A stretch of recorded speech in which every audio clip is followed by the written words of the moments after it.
Imagínate entrar en un lugar que alguna vez estuvo lleno de vida, un sitio donde el cielo se oscurecía por bandadas de aves, donde cada susurro entre la hierba revelaba la presencia de un animal y cada superficie de agua vibraba con movimiento constante. Y ahora, nada, silencio absoluto, ningún sonido, ninguna vida, solo una sensación inquietante de que algo salió terriblemente mal aquí. Y sin embargo, es precisamente en ese silencio donde comienza una historia que cambia todo lo que creíamos saber sobre la naturaleza, el equilibrio y la supervivencia. Si quieres entender lo que realmente está ocurriendo en los pantanos de Florida y por qué los científicos ahora tienen más preguntas que respuestas, quédate hasta el final. Y si te interesan historias así de impactantes, suscríbete ahora mismo, porque lo que viene a continuación te va a sorprender. En lo profundo de los Everglades de Florida, un enorme ecosistema subtropical que a menudo se malinterpreta como un simple pantano, está ocurriendo algo que nadie anticipó. Este territorio, que abarca aproximadamente 1,5 millones de acres, es mucho más que una zona húmeda. Es un sistema vivo que limpia el agua potable de millones de personas, reduce el impacto de las inundaciones y ayuda a regular el clima. Durante miles de años, aquí existió un equilibrio delicado y perfectamente ajustado. Un sistema tan complejo que podía mantenerse por sí mismo, hasta que los humanos intervinieron. La vida silvestre en este lugar era impresionante. Enormes grupos de aves acuáticas cubrían el cielo sobre las llanuras. Los caimanes estaban presentes en casi cada canal de agua. Mamíferos como mapaches, linces, zarigüeyas y ciervos de cola blanca prosperaban en números estables. La cadena alimenticia era profunda, compleja y autosuficiente. Había funcionado durante generaciones sin interrupción, hasta que llegó el punto de inflexión. En agosto de 1992, un huracán devastador de categoría 5 golpeó el sur de Florida. Con vientos que superaban las 165 millas por hora, destruyó comunidades enteras en menos de una hora. Pero la verdadera catástrofe pasó desapercibida al principio. Un centro de cría de reptiles cerca de Miami quedó completamente destruido. Y cuando la tormenta terminó, un número desconocido de pitones birmanas había escapado hacia los humedales. Sin embargo, la tormenta no fue el verdadero origen del problema. La historia empieza mucho antes. Durante años, las personas habían comprado estas serpientes como mascotas. Eran baratas, pequeñas y llamativas. Parecían fáciles de manejar. Pero había algo que muchos no comprendían. Estas serpientes no se quedan pequeñas. En pocos años, una serpiente que cabía en la mano puede convertirse en un depredador de más de 3 metros de largo y 50 kilos de peso. Para muchos dueños, aquello se volvió insostenible, y entonces tomaron una decisión que cambiaría todo. Condujeron hasta los bordes de los Everglades y las liberaron. Pensaban que estaban haciendo lo correcto, que estaban devolviendo a esos animales a la naturaleza, pero en realidad estaban introduciendo una amenaza biológica en uno de los ecosistemas más frágiles de América del Norte. Durante mucho tiempo nadie notó lo que estaba ocurriendo. Las pitones se movían en silencio entre la vegetación, ocultas, invisibles, y se reproducían. Las condiciones eran perfectas: calor constante, humedad y una abundancia casi infinita de presas que jamás habían evolucionado para enfrentarse a un depredador así. Un depredador capaz de detectar el calor corporal en la oscuridad total, capaz de permanecer inmóvil durante largos periodos, capaz de atacar sin previo aviso. La pitón birmana es una máquina de caza perfectamente diseñada. Una sola hembra puede poner hasta 100 huevos de una vez. Y sin depredadores naturales en este entorno, su población creció de manera explosiva. Hoy se estima que entre 100,000 y 300,000 pitones viven en el sur de Florida. Las consecuencias fueron devastadoras. Un estudio científico reveló que en las zonas más afectadas, la población de mapaches disminuyó en 99,3%, las zarigüeyas en 98,9%, los linces en 87%. Algunas especies desaparecieron completamente de ciertas áreas. Y entonces los científicos empezaron a notar algo aún más inquietante. Lo llamaron el silencio. Personas que habían pasado décadas estudiando los Everglades describieron cómo conducían por áreas que antes estaban llenas de vida y no veían absolutamente nada, ningún animal, ningún movimiento, ningún sonido, solo vacío. Era como si la base entera del ecosistema hubiera sido eliminada. La cadena alimenticia había colapsado, y aún así la respuesta inicial fue inesperada. Florida lanzó programas para combatir a las pitones. Uno de los más conocidos fue el llamado Python Challenge, una especie de competición donde cualquiera podía participar para capturar estas serpientes. Había premios, pagos por hora y gran atención mediática, pero los resultados fueron decepcionantes. Hasta el año 2024 solo se habían capturado 195 pitones en total. Frente a una población de cientos de miles, eso no representa prácticamente nada. Incluso los cazadores profesionales apenas lograron eliminar un pequeño porcentaje en años de esfuerzo. La tecnología tampoco funcionó. Los drones térmicos no servían porque las pitones son de sangre fría. Los señuelos robóticos fracasaron porque estos depredadores no persiguen activamente. Incluso métodos más sofisticados eran demasiado lentos para marcar una diferencia real. Y entonces ocurrió algo aún más preocupante. Las serpientes comenzaron a cambiar su comportamiento. Técnicas de caza que funcionaban un mes dejaban de funcionar al siguiente. Las pitones desaparecían de zonas conocidas, no porque ya no estuvieran, sino porque se movían hacia áreas más profundas, más inaccesibles. Los científicos descubrieron que evitaban activamente las zonas con presencia humana. Ya fuera por aprendizaje o por selección natural, el resultado era claro. Las serpientes se estaban volviendo más difíciles de encontrar. Un enemigo invisible se volvió aún más invisible. Florida había intentado todo, pero la naturaleza estaba reaccionando. Y justo en ese punto, la historia comienza a cambiar. Pero mientras toda la atención seguía centrada en estas enormes serpientes, algo más se estaba moviendo a través de los Everglades, algo mucho más pequeño, invisible, y en muchos sentidos mucho más peligroso. No era un animal que se pudiera cazar, no era algo que se pudiera rastrear con drones o capturar con trampas, y precisamente por eso pasó desapercibido durante años. Al principio, los científicos no notaron nada fuera de lo común. Las poblaciones de pitones parecían mantenerse estables o incluso seguir creciendo. Todo indicaba que el problema principal seguía siendo el mismo. Pero entonces, algunos investigadores comenzaron a observar comportamientos extraños en las serpientes nativas. La doctora Cristina Romagosa, investigadora en la Universidad de Florida, realizaba controles rutinarios de salud en especies locales como las culebras de liga y las pequeñas serpientes de cascabel. Estas especies suelen ser resistentes y bien adaptadas a su entorno, pero algo no encajaba. Los animales estaban extremadamente delgados, débiles, se movían con lentitud, como si cada desplazamiento les costara un enorme esfuerzo. Algunas parecían tener dificultades para respirar. No era una enfermedad evidente ni algo que pudiera identificarse fácilmente a simple vista. Intrigada, decidió examinar a estos animales más de cerca, y lo que descubrió fue perturbador. Sus pulmones estaban llenos de pequeños gusanos que se movían dentro del tejido. Se habían incrustado profundamente, bloqueando las vías respiratorias y alimentándose de la sangre del animal. Las serpientes estaban siendo asfixiadas lentamente desde el interior. La doctora Romagosa tuvo que detenerse un momento antes de continuar, porque lo que estaba viendo no era un caso aislado, era un patrón, un problema que había estado creciendo en silencio durante años. El nombre de este organismo es Raillettina orientalis, conocido como el gusano pulmonar de las serpientes. Proviene del sudeste asiático. Las pitones birmanas lo transportan, pero han convivido con él durante tanto tiempo que han desarrollado cierta tolerancia. Las serpientes nativas de Florida, en cambio, nunca habían estado expuestas a este parásito, y eso las hacía extremadamente vulnerables. La forma en que este parásito se propaga es tan compleja como inquietante. Una pitón infectada expulsa los huevos del parásito a través de sus desechos en el agua. Insectos como las cucarachas consumen ese material. Luego, ranas se alimentan de esos insectos. Y finalmente, una serpiente nativa se come a la rana. Pero ahí no termina el proceso. Las larvas no permanecen en el estómago. Atraviesan la pared estomacal y se dirigen directamente hacia los pulmones. Allí se adhieren, se alimentan y comienzan a multiplicarse. A medida que la infección avanza, las vías respiratorias se llenan. La serpiente se debilita, deja de cazar, se vuelve lenta, torpe y finalmente muere.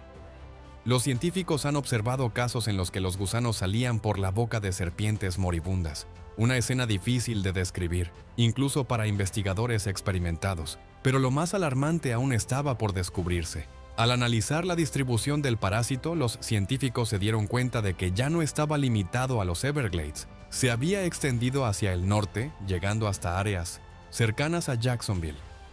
Al menos 18 especies diferentes de serpientes nativas ya estaban infectadas. Y aquí viene el punto clave. El parásito ya no depende de las pitones para sobrevivir. Se ha integrado completamente en el ecosistema. Ahora puede propagarse de manera independiente entre especies locales. Incluso si todas las pitones desaparecieran mañana, el parásito seguiría existiendo. La cadena alimenticia, que ya había sido debilitada desde arriba por las pitones, ahora también estaba siendo destruida desde dentro. Dos crisis al mismo tiempo. Sin embargo, en medio de este panorama apareció un rayo de esperanza. Un grupo de investigadores descubrió que una especie de serpiente no mostraba signos de infección. La serpiente cottonmouth, también conocida como mocasín de agua. Esta serpiente venenosa vive en las mismas áreas, se mueve en los mismos hábitats y sin embargo no presentaba ningún rastro del parásito. Ni gusanos, ni problemas respiratorios. Nada. Nadie sabía por qué. Podría deberse a su sistema inmunológico, a la composición de su sangre, a su veneno o a algún otro factor aún desconocido. Pero una cosa era evidente: poseía algún tipo de resistencia natural. Y eso podría ser la clave. Si los científicos lograban entender qué hacía a esta especie inmune, tal vez podrían encontrar una forma de proteger a otras, tal vez incluso una forma de detener al parásito. Para muchos investigadores, esto se convirtió en la prioridad número 1. Pero mientras buscaban respuestas, las autoridades de Florida tomaron una decisión que parecía completamente ilógica. Anunciaron planes para liberar más serpientes en la naturaleza. La reacción fue inmediata. La gente no podía creerlo. ¿Más serpientes?, decían. ¿No es ese precisamente el problema? Las críticas no tardaron en llegar. Muchos recordaron otros intentos fallidos de controlar ecosistemas introduciendo nuevas especies, como ocurrió en Australia con 1909, los sapos de caña. Pero esta vez había una diferencia fundamental. No se trataba de una especie invasora, era una especie nativa, una especie que había desaparecido por culpa de la actividad humana y que ahora podría ser parte de la solución. La serpiente índigo oriental, la serpiente más larga nativa de América del Norte, puede alcanzar hasta 3 metros de longitud y posee escamas de un color negro azulado brillante, casi metálico. Pero lo más importante no es su tamaño, es su comportamiento. Esta serpiente se alimenta de otras serpientes. No utiliza constricción como las pitones. Depende de su velocidad, su precisión y su fuerza de agarre. Captura a su presa, la inmoviliza y la traga entera, incluso mientras aún está viva. Y hay algo más que la hace única. Es resistente al veneno de muchas otras serpientes. Serpientes de cascabel, cabezas de cobre, mocasines de agua, todas pueden convertirse en su presa. Durante mucho tiempo fue uno de los depredadores más importantes del ecosistema, pero desapareció, no por culpa de otro animal, sino por la pérdida de su hábitat. Dependía de las madrigueras de las tortugas gopher para sobrevivir a las temperaturas extremas. Cuando estas tortugas disminuyeron debido a la urbanización, la serpiente índigo también desapareció. Para el año 1978, prácticamente ya no existía en el norte de Florida, pero ahora está regresando, y eso lo cambia todo. Durante décadas, el regreso de la serpiente índigo oriental parecía casi imposible. Había desaparecido silenciosamente, arrastrada por la pérdida de su hábitat, olvidada en gran parte por el público. Pero en segundo plano, sin grandes titulares ni atención mediática, equipos de conservación trabajaban sin descanso. Criaban ejemplares en cautiverio, restauraban ecosistemas dañados, reintroducían tortugas gopher y reconstruían poco a poco las condiciones necesarias para que esta especie pudiera sobrevivir de nuevo en la naturaleza. Y entonces finalmente ocurrió algo que nadie esperaba ver tan pronto. A finales del año 2023, una cámara trampa instalada en una reserva del norte de Florida captó una escena que hizo que todo el equipo de investigación se detuviera. En la grabación, 2 pequeñas serpientes índigo se desplazaban entre la vegetación. No eran individuos liberados por humanos, no llevaban marcas, no formaban parte de ningún programa directo. Habían nacido allí, en estado salvaje, por primera vez en aproximadamente 50 años. El científico principal encargado del proyecto vio el video más de una vez. Según quienes estaban presentes, sus manos temblaban ligeramente mientras llamaba a sus colegas. No era solo emoción, era la comprensión de lo que significaba ese momento. La especie no solo había regresado, estaba comenzando a sostenerse por sí misma. Esto indicaba que algo profundo estaba cambiando en el ecosistema, que a pesar de todo el daño, aún existía la posibilidad de recuperación. Pero mientras en el norte surgía esta señal de esperanza, en el sur de Florida otra transformación estaba tomando forma. una transformación que nadie había anticipado. Los animales nativos estaban empezando a defenderse. Durante más de 20 años, la narrativa había sido clara y constante. Las pitones eran los depredadores dominantes y el resto de las especies eran víctimas. No había equilibrio, no había resistencia, solo una disminución progresiva de la vida. Hasta que algo cambió. En el Big Cypress National Preserve, un equipo de investigadores seguía el rastro de una pitón marcada. Era una operación rutinaria. Sin embargo, al llegar al punto donde se encontraba la señal, descubrieron algo completamente inesperado: el cuerpo sin vida de la serpiente. Pero lo más impactante era su estado.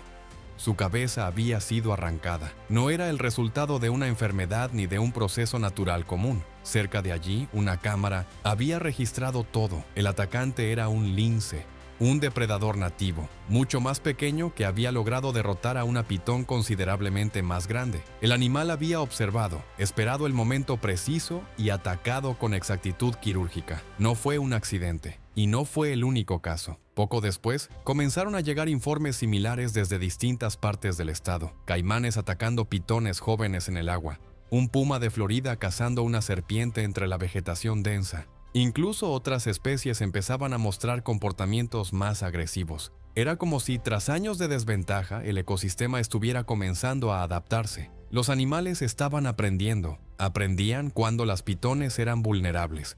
Después de alimentarse, cuando su movilidad se reduce. Al cruzar zonas abiertas, en momentos de distracción. Era un cambio lento, casi imperceptible, pero real. Sin embargo, es importante entender algo. Esto no significa que la situación esté resuelta. Las pitones siguen siendo numerosas, siguen siendo una fuerza dominante. Un solo lince, o incluso varios, no pueden revertir décadas de daño ecológico. Pero ya no se trata de una derrota total. Ahora es una lucha, y las luchas pueden cambiar. Mientras tanto, dos fuerzas avanzan una hacia la otra. Desde el norte, la serpiente índigo continúa expandiendo su territorio.